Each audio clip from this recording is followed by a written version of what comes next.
C'est les actus, bienvenue. On vous emmène à Grisbach, à la bourse aux plantes de l'herbe folle, où l'association troque plantes et conseils.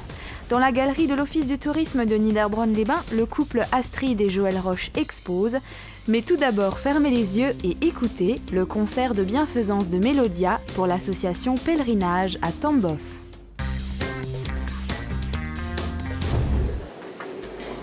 Ils étaient nombreux les musiciens cet après-midi du 13 octobre pour le concert au profit de l'association Pèlerinage Tambov. Bienvenue au concert donné par l'ensemble d'accordéon Mélodia sous la direction de René Little. Grâce à l'association, le devoir de mémoire perdure. Ce sont maintenant les enfants des anciens prisonniers qui prennent la relève. L'association a été créée en 1995 par d'anciens prisonniers de Tambov qui ne voulaient pas oublier leurs camarades qui ne sont pas revenus dans leur patrie. Donc tous les 2 ans, Pèlerinage Tambov organise un voyage à Tambov sur les lieux d'inhumation des disparus. Le concert du jour a attiré du monde à la Castine pour voir les 40 musiciens de l'ensemble d'accordéon Mélodia et du Biniou Club de Cronenbourg, ainsi que les chanteurs Marilyn Kiefer et Nicolas Freund sous la direction de René Litloff pour un concert éclectique. Disons que c'est un programme assez varié qui comprend des pièces assez classiques comme la danse macabre, la valse des fleurs ou ce genre de choses, et puis des musiques de films. Et nous allons terminer avec une pièce qui s'appelle Amazing Grace et qui est donc aussi une pièce qui est plutôt celtique.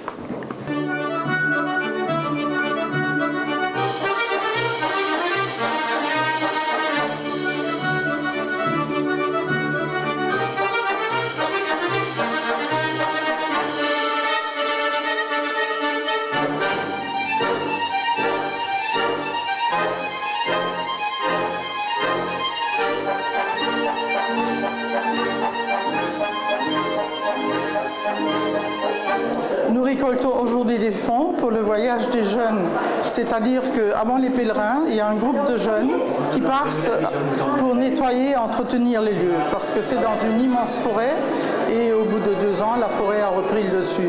Donc les jeunes partent avant nous, entretiennent et nettoient, et c'est pour cela qu'on récolte les fonds pour leur payer le séjour. L'opération fut un succès. À la sortie, les spectateurs étaient ravis. À la fin du mois d'août 2014, une quinzaine de jeunes partira pour entretenir les sépultures à Tambov.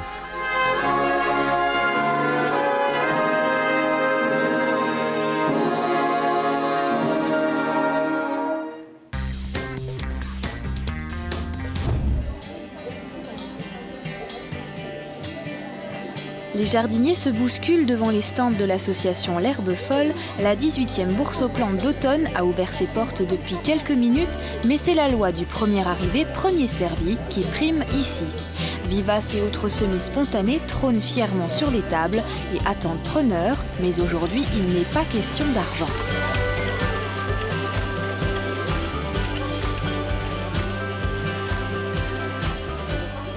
Il n'y a absolument pas d'achat ni de vente.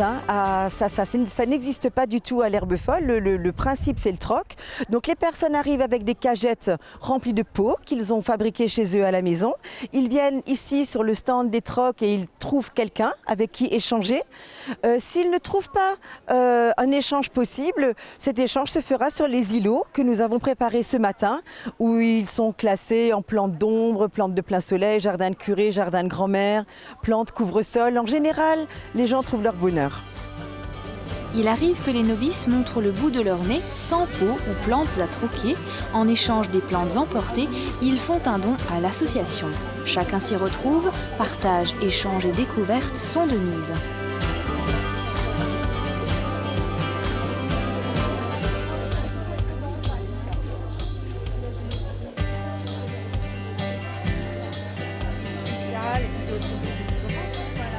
Nous avons constaté au fil des années qu'il y a des plantes qui se plaisent dans certains biotopes. Par exemple, dans mon jardin, il y a des hellebores qui vont faire des semis spontanés, bien sûr des alchémies, des géraniums vivaces. Dans d'autres jardins, avec d'autres natures de sol. Ça sera des lavandes, ça sera des euphorbes. Donc c'est ça qui fait la richesse des partages et des échanges, c'est que toutes les plantes vont marcher, mais ne vont pas forcément se ressemer. Et donc il est sympa de se réapprovisionner à chaque saison pour avoir de la biodiversité dans les jardins. Le jardin est au cœur du débat et quand des questions se posent, les membres de l'association n'hésitent pas à partager leur expérience. Cette année, un grand nombre de curieux et de troqueurs sont venus échanger à la Bourse aux plantes d'automne, l'occasion aussi de découvrir les artisans des environs venus exposer et vendre leurs créations. La prochaine Bourse aux plantes aura lieu au printemps, en attendant le réveil des jardins, après leur hibernation.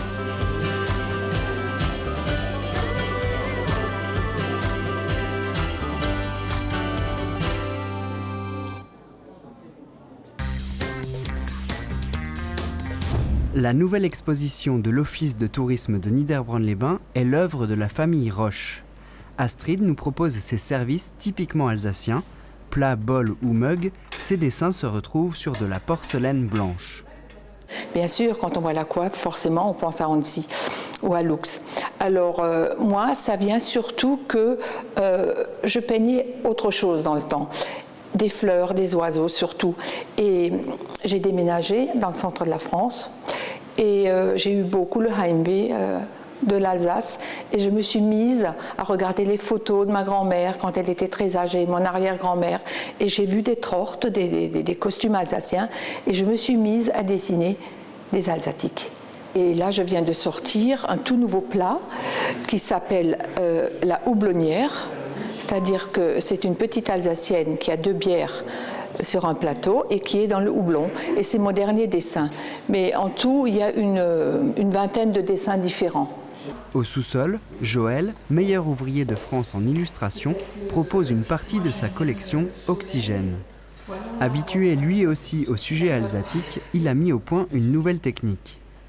Les tableaux collent avec la saison puisqu'ils représentent des arbres sans feuilles.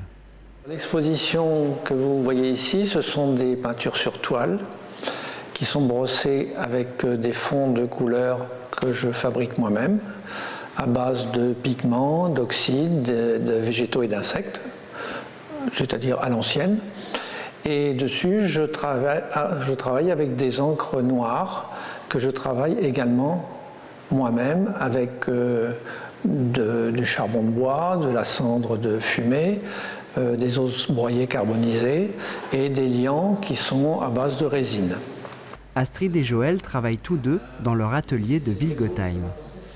Et puis dans la famille, bon évidemment, ça déteint sur les enfants.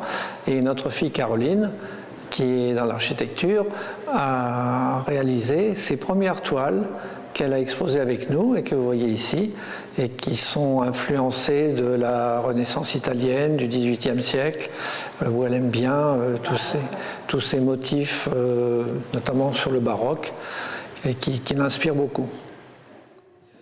L'exposition se termine le 8 novembre, mais la famille a encore plein de rendez-vous. Astrid exposera ses arts de la table durant la fin d'année. Joël sera présent le 14 décembre au marché de Noël pour dessiner devant le public. Et d'autres expositions sont d'ores et déjà prévues l'an prochain.